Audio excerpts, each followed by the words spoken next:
नमस्कार, मैं हूं विकास सुखीजा। आप देख रहे हैं अब तक टाइम्स का स्पेशल प्रोग्राम चाय की चुस्की।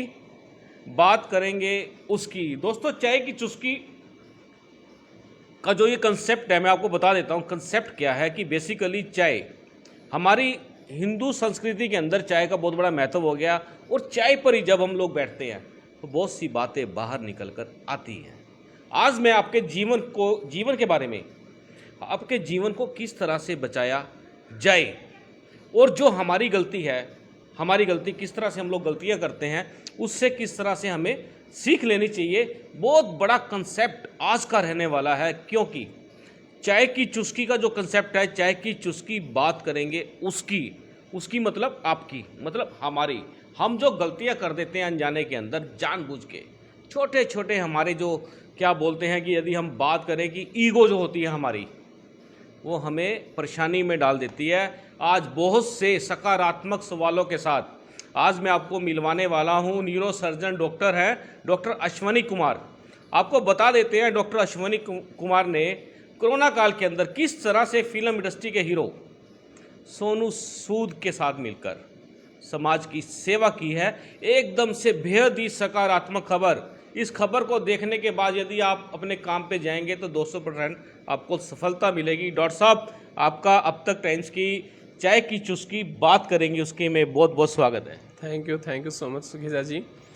आपका बहुत बहुत धन्यवाद, आपने मुझे इस प्रोग्राम के लिए चुना। और आज हम वास्तव में कुछ सकारात्मक बातें करेंगे, उन लापरवाहियों के बारे में भी बात करेंगे जिनकी वजह से कितने ही लोगों की जान जोखिम में पड़ जाती है, चाहे वो न्यूरो से रिलेटेड हो या चाहे उनके जीवन की और बातों से रिलेटेड हो। उन सब के बारे में आज अच्छे से बात करेंगे। बिल्कुल डॉक्टर साहब, बिल्कुल। हम चाहते भी यही हैं कि आप लोगों को इतना जागरूक कर दें जिससे वो जो अनजाने में गलती कर देते हैं और उसके बाद उनको जो परेशानी भुगतनी पड़ती है, सफ़र करना पड़ता है, घर के लोगों को सफ़र करना पड़ता है, उसके साथ साथ जो सबसे बड़ा सफ़र डॉक्टर को करना पड़ता है। डॉक्टर के ऊपर जो प्रेशर क्रिएट होता है कि किस तरह से एक पेशेंट की ज़िंदगी को बचाया जाए। सबसे पहला प्रश्न मेरा डॉक्टर साहब आपसे ये है, क्योंकि आप न्यूरो के डॉक्टर हैं।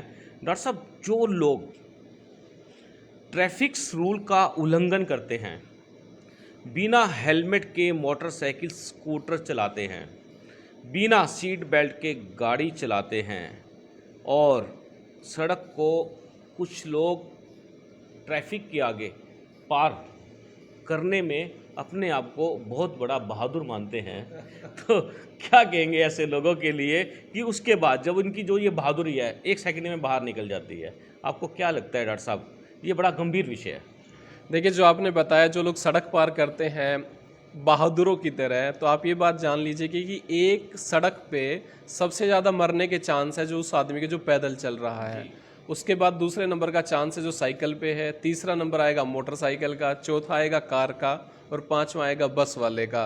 तो जो लोग सड़क पे पैदल चलते हैं वो अपनी जान हथेली पे लेके चलते हैं। उन्हें सावधान रहना चाहिए और सड़क पार करते वक्त या और बाकी ट्रैफिक के जो नियम है, पैदल आदमी को भी पूरे पूरे ध्यान रखने चाहिए, क्योंकि पैदल आदमी को ही सबसे ज़्यादा डर होता है इस सड़क पे मारे जाने का या चोट खा जाने का। और रही बात एक छोटे से शहर करनाल के बारे में, मैं आपको बताऊं कि लगभग 100 आदमियों का एक्सीडेंट डेली करनाल की सड़कों पे हो जाता है, और जिनमें से कुछ लोग बहुत गंभीर चोट खा जाते हैं, जिसके अंदर सबसे गंभीर चोट इस दुनिया के अंदर न्यूरो की ही मानी जाती हैं। हड्डियां टूटती हैं तो जुड़ जाती हैं, खरोंचें लग जाती हैं, भर जाती हैं, मगर न्यूरो के जख्म कभी भरते नहीं हैं। तो जो मेजर हेड इंजरीज़ हैं, जिसके बाद पेशेंट कोमा में चला जाता है या लंबे टाइम तक के लिए बेहोश हो जाता है, और उससे भी बुरा है स्पाइन की इंजरी। एक बार यदि रीढ़ की हड्डी में चोट लग जाए और पेशेंट के हाथ पैरों में कमजोरी आ जाए तो उसका अभी तक मेडिकल साइंसेज के पास कोई अच्छा इलाज उपलब्ध नहीं है। तो वो सभी लोग जो अपने घर से बाहर सड़कों पे हैं, वो पूरा एहतियात बरतें और अपने जो ट्रैफिक रूल्स हैं, ख़ास करके हेलमेट का लगाना, गाड़ी में सीट बेल्ट का लगाना, और रेड लाइट पे गाड़ी को रोकना, और गलत तरीके से गाड़ी ना चलाना, स्पीड का पूरा ध्यान रखना, ये सब बहुत ज़रूरी है। मैं तो चाहता हूँ कि सरकार जब तक लोग ट्रेंड ना हो तब तक ड्राइविंग लाइसेंस नहीं दिए जाने चाहिए। बिल्कुल डॉक्टर साहब, कितनी बड़ी आपने बात की है कि जरा सी लापरवाही, टाइटल दोस्तों हमने ये दिया, थोड़ी सी लापरवाही जान गवाई। बड़ा ज़बरदस्त मामला है जब चोट सिर पे लगती है, दिल पे, आ जाती है, वो सिर पे चोट लगती है और यहाँ आ जाती है। लोग फिर सोचते हैं डॉक्टर साहब, ज़रा सी लापरवाही के बाद जब घटना घट जाती है उसके बाद लोग सोचते हैं शायद मैं ट्रैफिक के जो रूल्स हैं उसका पालन कर लेता। बिल्कुल सही कह रहे हैं। जब एक आदमी के सर में चोट लगती है वो तो बेहोश हो जाता है, और फिर एक ही प्रश्न जो डॉक्टर को भी बहुत परेशान करता है और रिश्तेदारों को कि कब होश में आएगा, ये कब तक होश में आ जाएगा, उस बात का जवाब किसी डॉक्टर के पास दुनिया में नहीं है, क्योंकि सर की चोट ना जाने कितना टाइम ले एक आदमी को ठीक करने में। तो इसीलिए मैं चाहूँगा वो सभी लोग जो बाइक सवार हैं, स्कूटर सवार हैं, हेलमेट हमेशा हमेशा लगाएं, चाहे उन्हें थोड़ी सी दूर के लिए ही क्यों ना जाना हो। बिल्कुल दोस्तों, चाय की चुस्की का जो मतलब है, चाय की चुस्की, उसका मतलब यही है। कंसेप्ट बहुत बड़ा है। लोग इस समय डॉक्टर साहब चाय की चुस्की को लेकर बड़े लोग तैयार रहते हैं इस समय देखने के लिए कि चाय की चुस्की आने वाली है, कब हमारे पास लिंक आएगा उसका और कब उसको हम देखेंगे, और बड़े उत्सुक रहते हैं। मेरे पास बहुत फ़ोन आते हैं। डॉक्टर साहब आपको एक बात बताना चाहता हूँ, जो ये हमारा कार्यक्रम है, आप लोग भी दोस्तों, आप लोग भी, आप अपने टीवी पर यूट्यूब में जाकर, एलईडी स्क्रीन पर जाकर, यूट्यूब में जाकर हमारा चैनल सर्च करेंगे और आप जब चाय की चुस्की देखेंगे दोस्तों, यकीन मानना आपको मज़ा आ जाएगा, बिल्कुल मज़ा आ जाएगा। और साथ के साथ आपको अपने जीवन में किन चीज़ों से बचना है उसको भी आपको ध्यान रखना पड़ेगा। डॉक्टर साहब क्या कहना चाहेंगे लोगों को जो ये ट्रैफिक के नियम तोड़ते हैं? ट्रैफिक के नियम तोड़ने में उन्हीं की जान की हानि है, और वो डॉक्टर के लिए भी नो डाउट एक बहुत बड़ी परेशानी बन के सामने आता है, क्योंकि न्यूरो के जख्म मैं बता रहा हूँ भरते नहीं हैं, और यदि गहरी चोट लग जाए तो उसका कोई खास इलाज अभी तक उपलब्ध नहीं है। तो वो सभी लोग जो सड़कों पे हैं, ट्रैफिक का पालन करें, नियमों का पालन करें, और अपने अपने परिवार की और जो समाज पे जो बर्डन पड़ता है इस बीमारी का, उसको कम करने में डॉक्टर्स की मदद करें। डॉक्टर साहब आजकल काफ़ी जो जिस तरह का खान पान हो चुका है उससे काफ़ी बीमारियां घर करती जा रही हैं, लोग बीमार होते जा रहे हैं दिन ब दिन। और जहाँ जब सिर पर चोट का मामला आता है, सिर पर, या कई बार बीपी बढ़ने से ब्रेन में कुछ प्रॉब्लम हो जाती है, हेड इंजरी के बारे में आपने तो बताना ही है हमें, और साथ में जिस तरह से ये प्रॉब्लम्स क्रिएट होती हैं कि कैसे इन चीज़ों से बचना चाहिए, और बहुत सी चीज़ें। और सबसे बड़ी एक बीमारी जो आज हर दूसरे आदमी को आ रही है कि उनकी कमर में दर्द हो जाता है। घुटनों के दर्द तो लोग घुटने रिप्लेस हो जाते हैं, लेकिन हम बात करें कि स्पैन की बात करें कि किस तरह से रीढ़ की हड्डी में, तो उसका क्या कोई इलाज है क्या? देखिए, कमर दर्द एक ऐसी बीमारी है जिससे शायद ही कोई ऐसा आदमी हो जिसको कमर दर्द ना हुआ हो। ये इतनी कॉमन है जितना जुकाम होता है। एक बार ज़िंदगी में आदमी को कमर दर्द ज़रूर होता है, वो तो चल जाता है, मगर कुछ लोगों को ये दर्द बड़ा क्रोनिक, बड़े लंबे टाइम तक या ज़िंदगी भर परेशान कर सकता है। कमर दर्द मेनली हम लोग लाइफस्टाइल डिजीज़ मानते हैं, जिसके अंदर एक्सरसाइज की कमी। लोग एक ऐसा ज़िंदगी व्यतीत करते हैं जिसमें वो कभी कमर की एक्सरसाइज नहीं करते हैं, ज़्यादातर मोबाइल पे लगे रहते हैं, लैपटॉप पे लगे रहते हैं, जिसकी वजह से सर्वाइकल और लंबर स्पॉन्डिलाइटिस की बीमारी बहुत कॉमन हो जाती है। और आप ये मानिएगा, मेरी ओपीडी का 90% हिस्सा कमर दर्द से ही के मरीजों से ही घिरा रहता है। तो मैं लोगों को यही बताना चाहता हूँ कि कमर दर्द जैसी बीमारी के लिए आप लोग एक अच्छा लाइफस्टाइल लें, नियमित रूप से एक्सरसाइज करें, और किसी भी तरह की यदि प्रॉब्लम होती है, लगता है उन्हें ज़्यादा प्रॉब्लम बढ़ रही है, कमर का दर्द पैरों की तरफ आता है, सूनापन आता है, तो वो अपने डॉक्टर से एक बार सलाह ज़रूर ले लें, क्योंकि कई बार वो डिस्क या और किसी अन्य वजह से भी हो सकता है। जी डॉक्टर साहब, एक बात हो रहा है जो मेजर बात है कि स्टेटस सिंबल बन चुका है। बढ़िया बढ़िया सुंदर सुंदर लोग बेड खरीद के लाते हैं, 50-50 हज़ार के, लाख के, इतने बड़े महंगे महंगे बेड होते हैं, उसके ऊपर वो गद्दे होते हैं। लेकिन डॉक्टर साहब, अगर हम मेडिकल लाइन की बात करें, या हम आध्यात्मिक बात करें, या हम पुराने युग की बात करें, तो उस समय हम लोग जिस तरह से चारपाई पे लेटा करते थे कि एक बॉडी की जो स्पैन है उसको एक शेप मिल जाती थी और उसमें लचक रहती थी बॉडी के अंदर, तो जिससे लोगों को बीमारियां नहीं हुआ करती थी। इस बारे में आपको क्या लगता है? देखिए, बिस्तर के बारे में डॉक्टर्स का यही कहना है कि ना तो वो बहुत ज़्यादा सख्त होना चाहिए और वो ना ही बहुत ज़्यादा मुलायम होना चाहिए। वो अप्रोप्रिएट होना चाहिए ताकि बॉडी को पूरी सपोर्ट में मिले। हाँ, बॉडी के कर्वेचर को मेंटेन करने के लिए बिल्कुल बहुत ज़्यादा टाइट वाले गद्दे भी ठीक नहीं है और बहुत ढीला भी चीज़ें ठीक नहीं है। पहले लोग चटाइयों पे ज़मीन पे सोते थे, खास करके गुरुकुल और ऋषि मुनि लोग, उनको कमर दर्द नहीं होता था जहाँ तक मुझे पता है। मगर लेकिन आज कमर दर्द एक बहुत बड़ा चैलेंज है। कमर दर्द की वजह से बहुत सारे जो डेली एक्टिविटीज़ हैं लोगों की और जो जॉब है उस पर बड़ा असर पड़ता है। नियमित रूप से व्यायाम करना और ऐसी चीज़ें जो स्वास्थ्य को ख़राब करती हैं उन्हें ना खाना, तथा एक एप्रोप्रिएट बेड का यूज़ करना बहुत ज़रूरी है। तो डॉक्टर साहब, जिस तरह से हम बात करें कि स्पेन का जो प्रॉब्लम है, रीढ़ की हड्डी का जो मामला है, तो इसका इलाज क्या है? आप क्या समझते हैं कि किस तरह से क्या ये ठीक हो जाता है? हाँ हाँ, रीढ़ की हड्डियों की सारी बीमारियों को ठीक किया जा सकता है। उसके लिए सबसे ज़्यादा ज़रूरी यही है कि सबसे पहले होने ही ना दें। आप ऐसा लाइफस्टाइल यूज़ करें जिसके अंदर आपको कमर का दर्द हो ही ना, और इन केस ये हो भी जाता है तो उसके लिए exercise, physiotherapy, simple medications, diet में चेंज और एक डॉक्टर की सलाह ले लेना मेरे ख्याल से ज़्यादा अच्छा रहेगा। हर केस अपने आप में अलग होता है, हर बार कारण अलग भी हो सकते हैं, तो उनका जांच पड़ताल ज़रूरी होती है। डॉक्टर साहब, आपने कोरोना काल के समय में जो हमारी फिल्म इंडस्ट्री में हीरो हैं सोनू सूद, उनके साथ काफ़ी काम किया और बेहद ही लोगों की जो प्रॉब्लम्स थी, बड़े ही गरीब लोगों को आपने ठीक किया है। तो वो ये जो प्रेरणा आपको मिली है, कहाँ से मिली और कितने जो पेशेंट थे आपने उनको ठीक किया है? देखिए, सोनू सूद सर और परवेश गाबा जी की एक मास्टर माइंडेडनेस थी जिसकी वजह से हम लोगों ने कोरोना की बीमारी में और उससे पहले ही एक ऐसी मुहिम शुरू की थी जिसके अंदर हम एक गरीब परिवार का या गरीब पेशेंट का फ्री ऑपरेशन करेंगे महीने में एक बार। मगर हम लोगों ने उसमें कोरोना के टाइम में उसका नंबर भी बढ़ाया। हमने एक एक महीने में 4-4 पेशेंट्स का भी ऑपरेशन किया। पूरे भारत से लोग हमारे पास आए और हम लोगों ने बहुत सारे लोगों का बड़ा अच्छा ट्रीटमेंट किया जिनसे हम लोगों ने कोई पैसा नहीं लिया। और कोरोना के टाइम में जहाँ पर बड़ी बड़ी जगहों पे हॉस्पिटल्स बड़े बंद थे, एम्स ने अपनी सर्जरियाँ बंद कर दी थी, तो जो न्यूरो के पेशेंट्स की लंबी वेटिंग थी वो और इतनी लंबी हो गई जो शायद कभी ना ख़त्म हो। तो उन पेशेंट्स को भी हम लोगों ने अब नॉमिनल चार्जेस पे या लगभग फ्री में ही अपने यहाँ ऑपरेट किया। वो न्यूरो के सारे पेशेंट थे कोरोना के टाइम्स में, और वो मुहिम अभी भी चल रही है। जो भी लोग गरीब हैं, जिनके पास पैसे नहीं हो पा रहे हैं, हम उनका महीने में एक फ्री ऑपरेशन आज भी करते हैं। डॉक्टर साहब, जो ये इतना खर्चा आप लोग कर रहे हैं, एक बहुत बड़ी, मैं कहूँगा कि मील का पत्थर साबित हो रहा है कि गरीब लोगों की मदद करने के लिए आप लोग आगे कदम बढ़ाते हैं। तो आप इस बारे में लोगों को क्या कहना चाहेंगे? देखिए, मैं आम आदमी को तो ये चाहता हूँ जो गरीब हैं उनके लिए तो मदद उपलब्ध है ही, मगर लेकिन मेरा ये मानना है कि और लोगों को भी इसमें बढ़ चढ़ के भाग लेना चाहिए, क्योंकि एक ऑर्गेनाइजेशन के लिए सभी की मदद करना बहुत मुश्किल होता है।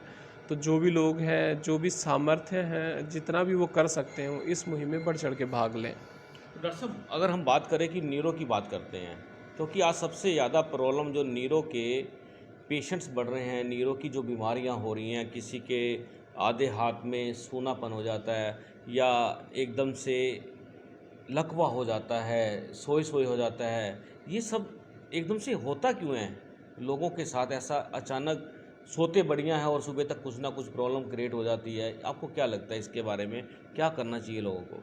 जहाँ हमने बात करी लापरवाही की, लकवा भी मैं 90% मानता हूँ एक लापरवाही की ही वजह से इस दुनिया में एक आदमी के शरीर में आता है। बहुत से लोग ऐसे हैं जो कि अपना बीपी कभी नहीं चेक करवाते, या चेक भी करवा लेते हैं तो जो डॉक्टर दवाइयाँ देता है उसको नहीं देते। लोग कहते हैं मुझे जब महसूस होता है तब मैं दवाई खा लेता हूँ, और वो उसी वजह से उसी लापरवाही का शिकार हो जाते हैं। क्योंकि लकवा 90% कारणों में बीपी के बढ़ने से, शुगर के बढ़ने से, या हार्ट की ढंग से काम ना करने की वजह से, ब्रेन की तरफ जो खून की सप्लाई है उसके या तो बंद हो जाने से या फिर नस के फटने की वजह से होता है। तो 90% लोग वही हैं जो अपनी दवाई, ड्रग डिफ़ॉल्टर्स हम उन्हें बोलते हैं, जो अपनी दवाइयाँ नहीं खाते हैं टाइम से, उसी वजह से लकवा होता है। और दूसरी बात मैं आपको बताना चाहूँ, यदि किसी आदमी को लकवा हो जाता है, पहले 4.5 घंटे बहुत क्रूशियल होते हैं। उसके अंदर मेडिकल मैनेजमेंट, आज के ज़माने में बहुत अच्छा इलाज उपलब्ध है, मगर लोग लेट ही आते हैं, यूजुअली कुछ दिनों बाद आते हैं, और वो ज़्यादातर देसी नुस्खे या देसी इलाज कराने के बाद ही हम लोगों तक पहुंच पाते हैं। तब तक समय निकल जाता है। एक बार लकवा मार जाए तो कम से कम 3 से 6 महीने तो उसको ठीक होने में लग ही जाते हैं फिर। तो इतने में तो पूरा बजट बिगड़ जाता है और एक आदमी की जान है वो आफत में आ जाती है। देखिए, एक सामाजिक, मानसिक, आर्थिक बहुत बड़ा बर्डन है एक आदमी के लिए। जो अभी तक बिल्कुल ठीक था, उसका एक हिस्सा ख़राब हो गया, वो चल नहीं सकता है, अपना काम नहीं कर सकता, और बहुत बार जुबान पे भी लकवा मारता है, वो बोल के अपनी बात नहीं बता सकता है। ये एक बहुत बड़ा सामाजिक, मानसिक बर्डन है, और परिवार सारा उसकी लगा रहता है। वो एक बहुत बड़े, मतलब बहुत बुरी बीमारी है, और लकवा प्रिवेंटेबल है, इसको रोका जा सकता है।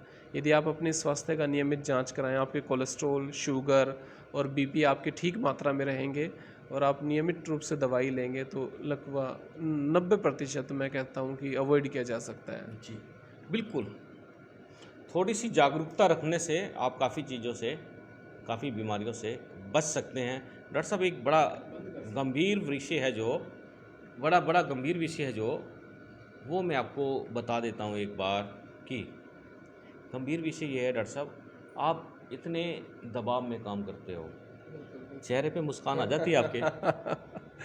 देखिए, डॉक्टर लोग बने ही इसी पर काम के लिए होते हैं। जैसे सैनिक भाई होते हैं हमारे, वो कितने दबाव में, कितने प्रेशर में जान अपनी हथेली पे लेके काम करते हैं। डॉक्टरी लाइन भी कुछ इस तरह की होती है। हमारा भी ना कोई सोने का शेड्यूल है, ना उठने का शेड्यूल है। दिन रात फ़ोन हम लोगों को अटेंड करने पड़ते होते हैं और हम एक्चुअली बने ही उस काम के लिए, तो वो हमें कभी बर्डन नहीं लग सकता। हम इसलिए खुश रह के ही करेंगे हम, और फिर बने किस लिए हम लोग। डॉक्टर साहब, मूड भी ख़राब होता है।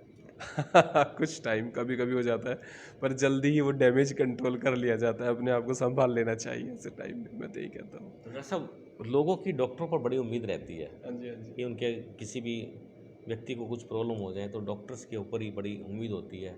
तो जब पेशेंट आपके पास आता है, कैसा फील होता है आपको?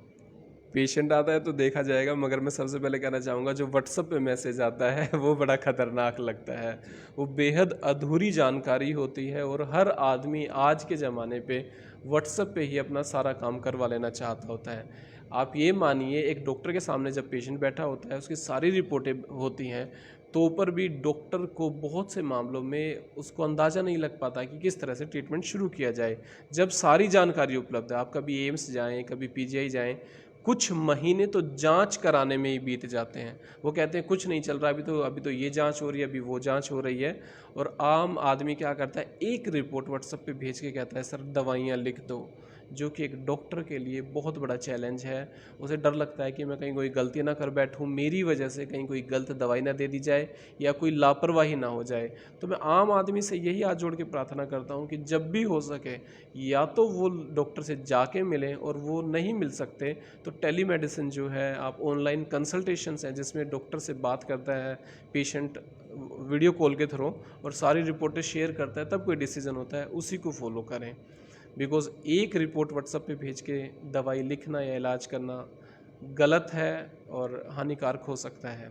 बात है, जब पेशेंट हमारे पास आता है तो एक ही फीलिंग आती है मेरे दिल में कि ये ठीक हो जाए, ये मरीज़ किसी तरह से ठीक हो जाए, यही मेरा धर्म है, इसीलिए मैं यहाँ पे बैठा हूँ। आप प्रेयर भी करते हैं ईश्वर को? बिल्कुल, बिल्कुल, क्यों नहीं। ईश्वर, देखिए, मैं एज अ न्यूरो सर्जन मैं जानता हूँ मेरे हाथों में कुल 10 या 15% काम ही है, बाकी तो सब उसने ही देखना है कैसे हो सकता है। दोस्तों, बिल्कुल कड़वा सत्य है ये, और सत्य यही है कि डॉक्टर अश्वनी ने जो आपको बताया, 15 से 20% डॉक्टर के हाथ में होता है और बाकी सारा काम ईश्वर के हाथ में होता है, कुदरत के हाथ में होता है।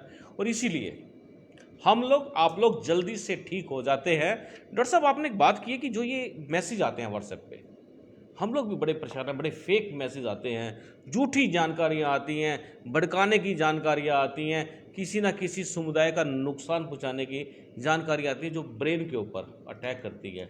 उससे ब्रेन को नुकसान हो सकता है। आपका स्ट्रेस लेवल बढ़ सकता है, आपकी भावनाओं को आघात पहुंच सकता है, क्योंकि व्हाट्सएप इस टाइम पे एक झूठे प्रोपागेंडा के लिए भी तो बना है, आपकी भावनाओं को या किसी समुदाय की भावनाओं को आघात करने के लिए। उससे आपको मानसिक रोग हो सकते हैं, आप तनाव में जा सकते हैं, डिप्रेशन में जा सकते हैं।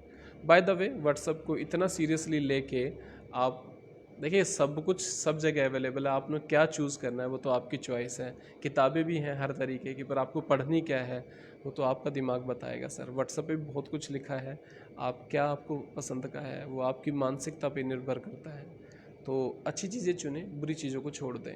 मैं यही बिल्कुल बिल्कुल दोस्तों, डॉक्टर साहब आपने हमसे बात की है, आपका बहुत बहुत धन्यवाद है। ये चाय की चुस्की कार्यक्रम आपको कैसा लगा? मुझे बहुत अच्छा लगा। सुबह सवेरे आदमी फ्रेश होता है और सब लोग आज क्या हो रहा है उसको जानने के लिए ही सबसे अच्छा टाइम होता है। ये एक बहुत अच्छा कॉन्सेप्ट आप लेके आए हैं, मैं चाहूँगा इसे आप हमेशा चलाए रखें और ऐसे ही लोगों के लिए अच्छी अच्छी जानकारियाँ इकट्ठी करते रहें। जी धन्यवाद डॉक्टर साहब, बहुत बहुत आपका। Thank you, thank you, thank you. दोस्तों आज आपको मैं एक जानकारी देता हूँ। लाइव के अंदर क्या हुआ कि जब हम जहाँ बैठकर ये पूरा एक स्टूडियो मेंटेन करते हैं। और लाइव के अंदर कभी कभार कुछ ऐसी बीच में हमें डिस्टर्बेंस होती है तो कई बार एंकर खुद बोल देता है भैया इसको बंद कर दो या इसको ये कर दो वो कर दो। उसी तरह से जो हमारे गेस्ट होते हैं उनको भी लगता है कि डिस्टर्बेंस हो रही है और उसको बंद कर दें। डॉक्टर साहब जाते जाते आपसे यही पूछना चाहता हूँ, ये जो एकदम से अचानक बीच में लाइव प्रोग्राम्स के अंदर डिस्टर्बेंस आती है तो ये ब्रेन पे कैसे अटैक करती है? वैसे तो एक सदगुरु ने ऐसा बोला है कि डिस्टरबेंस तो हमेशा ही चलती रहेंगे, चाहे वो आप लाइव रिकॉर्डिंग कर रहे हो, चाहे आप अपनी ज़िंदगी का कोई काम करते रहे हो। इनको एक्सेप्ट करना पड़ेगा। इनको एक्सेप्ट कर लेने से ही आपको आध्यात्म प्राप्त हो सकता है। कुछ भी हो रहा है आप पे असर नहीं पड़ रहा है।